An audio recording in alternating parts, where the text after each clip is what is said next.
अस्सलाम वालेकुम, dietitian Haseeb hair और आज हम बात करेंगे विटामिन डी के बारे में। विटामिन डी के सोर्सेज़ क्या हैं और इसकी कितनी अमाउंट हमारे लिए रिक्वायर्ड है और कितनी अमाउंट में किस कंडीशंस के अंदर हम इसको ले सकते हैं। आज हम इन तमाम चीज़ों के बारे में बात करेंगे। आज चूँकि मौसम भी बहुत प्यारा है, धूप निकली हुई है, जिस तरह से कहा जाता है कि बेस्ट सोर्स है, आज हम इसके बारे में भी आपको बताएंगे। तो इसलिए आगे चलने से पहले मेरे चैनल को ज़रूर सब्सक्राइब करें, शेयर करें और दिए गए नंबर के ऊपर आप मेरे साथ अपनी अपॉइंटमेंट भी फ़िक्स कर सकते हैं। और अब हम वीडियो के अगले हिस्से की तरफ चलते हैं। सबसे पहले जो नॉर्मली जिस तरह से कहा जाता है कि विटामिन डी का बेस्ट सोर्स जो है वो सनलाइट होता है।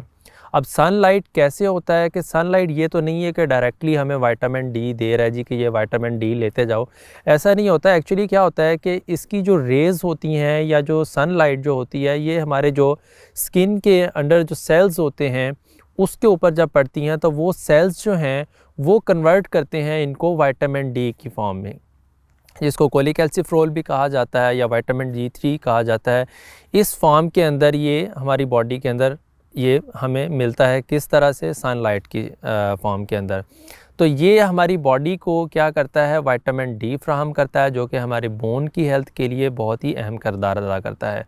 और ये सिर्फ विटामिन डी नॉर्मली कहा जाता है कि जी बोन्स के लिए हेल्दी होता है, ये सिर्फ बोन्स के लिए ज़रूरी नहीं होता है, बल्कि ये कैल्शियम की अब्जॉर्प्शन में एक अहम रोल अदा करता है। ये कैल्शियम की अब्जॉर्प्शन के अंदर इसका एक अहम किरदार होता है। ये कैल्शियम को अब्जॉर्ब करने के लिए विटामिन डी इंतहाई ज़रूरी होता है, इसलिए विटामिन डी का आपकी बॉडी के अंदर होना इंतहाई ज़रूरी है, इंतहाई अहम है। ज़्यादातर लोग जो होते हैं वो सनलाइट के अंदर जो है वो ज़्यादा देर नहीं बैठते। आजकल रूटीन अगर देखी जाए जो ज़्यादातर होती है कि वो टफ़ रूटीन की वजह से, ऑफ़िस वर्क की वजह से वो प्रॉपर धूप के अंदर कुछ टाइम स्पेंड नहीं कर सकते हैं। लेकिन इसका ये मतलब नहीं है कि अगर आप सनलाइट आपके पास अवेलेबल ना हो, अब कुछ ऐसे लोग भी हैं जो ऐसे एरियाज़ के अंदर रहते हैं, जैसे फ्लैट्स वगैरह के अंदर जो लोग रहते हैं, तो अब वो तो सनलाइट को बिल्कुल फिर हासिल ना कर सके। लेकिन ऐसा बिल्कुल नहीं है, सिर्फ विटामिन डी का सोर्स सनलाइट नहीं है, इसके अलावा और भी फूड्स ऐसी पाई जाती हैं जिनके अंदर विटामिन डी पाया जाता है। अब हम दूसरी चीज़ों के बारे में बात करेंगे अदर देन सनलाइट जिसके अंदर विटामिन डी पाया जाता है। उसके अंदर दूध, मछली, अंडे, इनके अंदर विटामिन डी पाया जाता है। आप इनका इस्तेमाल जो है वो डेली कर सकते हैं, आपको करना चाहिए। ये भी आपको गुड अमाउंट में विटामिन डी फ्राहम करता है। लेकिन यहाँ एक क्वेश्चन आता है कि आया कि आपकी जो डेली की रिक्वायरमेंट है वो इन चीज़ों से पूरी हो सकती है? इसका जवाब ये है कि बिल्कुल, अगर आपके अंदर डेफिशिएंसी हो चुकी है तो फिर आपकी ये जो डेफिशिएंसी है ये आप बेशक फिर सनलाइट में बैठें, बेशक फिर मछली खाएं, अंडे खाएं या दूध पिएं, उनसे फिर ये कमी आपके जिस्म की पूरी नहीं हो सकती है।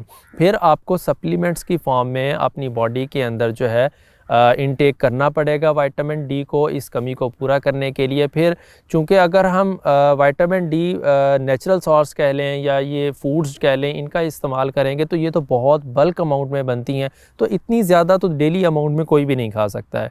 तो इसलिए अगर किसी के बॉडी के अंदर डेफिशिएंसी हो गई है तो उसको चाहिए कि वो कैप्सूल्स की फॉर्म में ये विटामिन डी अवेलेबल होते हैं, इसके अलावा ये इंजेक्शंस की फॉर्म में भी अवेलेबल होते हैं। तो आप इन चीज़ों को या इनको अपनी डेली की रूटीन के अंदर वो इस्तेमाल कर सकते हैं। अब ये बात करेंगे आगे कि उसकी डोज़ कितनी होनी चाहिए। लेकिन ये है कि अगर नॉर्मल हेल्थ की बात करें तो उसके अंदर अगर आप डेली इसका इंटेक करते रहते हैं तो फिर इसकी ज़रूरत नहीं है कि आप विटामिन डी को कैप्सूल्स की फॉर्म में या इस तरह की फॉर्म में लें। लेकिन अगर आपकी बॉडी के अंदर डेफिशिएंसी हो चुकी है तो फिर आपको चाहिए कि आप विटामिन डी जो है वो कैप्सूल्स या इंजेक्शंस की फॉर्म में लाजमी इंटेक करें इसका। अब बहुत सारे लोग ये भी क्वेश्चन करते हैं कि फिर आखिर इसकी डोज़ कितनी होनी चाहिए अगर किसी को विटामिन डी की डेफिशिएंसी हो चुकी है। तो नाजरीन, इसकी डेफिशिएंसी के लिए इसकी डोज़ वेरी करती है। सबसे पहले तो मैं ये कहूँगा कि वो लाजमी अपने फिजिशियन या अपने डॉक्टर से कंसल्ट करें। इसके अकॉर्डिंग फिर वो इसके इंजेक्शन या कैप्सूल फॉर्म में जो पाया जाता है उसका इंटेक कर सकते हैं, लेकिन उससे पहले आप अपने डॉक्टर से लाजमी कंसल्ट करें। अब इसकी जैसे लोग नॉर्मली लेना स्टार्ट कर देते हैं सप्लीमेंट्स को, या पैनाडोल हो गया या नॉर्मली कुछ हो गया, तो जिस तरह से सेल्फ़ मेडिकेशन का आजकल एक बहुत ज़्यादा ट्रेंड चल चुका है, तो इस तरह से बिल्कुल नहीं करना चाहिए। ये आपकी बॉडी के ऊपर आफ्टर वाइल एक बहुत ही बुरा इम्पेक्ट करता है। तो ये चीज़ें आपकी हेल्थ के ऊपर असरअंदाज होती हैं। आपको डॉक्टर के मशवरे के मुताबिक ही अद्वियात का या सप्लीमेंट्स का इस्तेमाल करना चाहिए। अब हम बात करेंगे इसकी डोज़ के बारे में। जैसे मैंने बताया आपको कि आपको पहले तो अपने डॉक्टर से कंसल्ट करना है, लेकिन इसकी एक जो रेंज है वो मैं आपसे शेयर करता हूँ कि जो इसकी आपको ये अगर सप्लीमेंट्स की बात की जाए, ये 400 IU या 900, 1000, 2000 से लेकर ये 2 लाख IU सिस्टम इंटरनेशनल कह लें या इंटरनेशनल यूनिट कह लें, ये इतनी डोज़ के अंदर अवेलेबल है। और ये क्या होता है कि अगर आपकी बॉडी के अंदर डेफिशिएंसी बहुत ज़्यादा हो चुकी है, नॉर्मली विटामिन डी की जो डेफिशिएंसी है उसका लेवल आपकी कम से कम बॉडी के अंदर 30 तक होना चाहिए।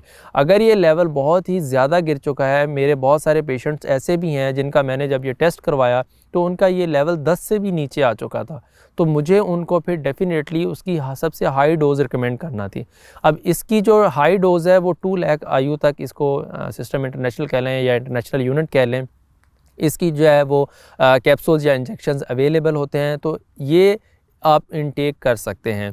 लेकिन अगर बच्चों की बात की जाए तो बच्चों के अंदर 1000 टू 2000 IU तक बच्चों को आप दे सकते हैं।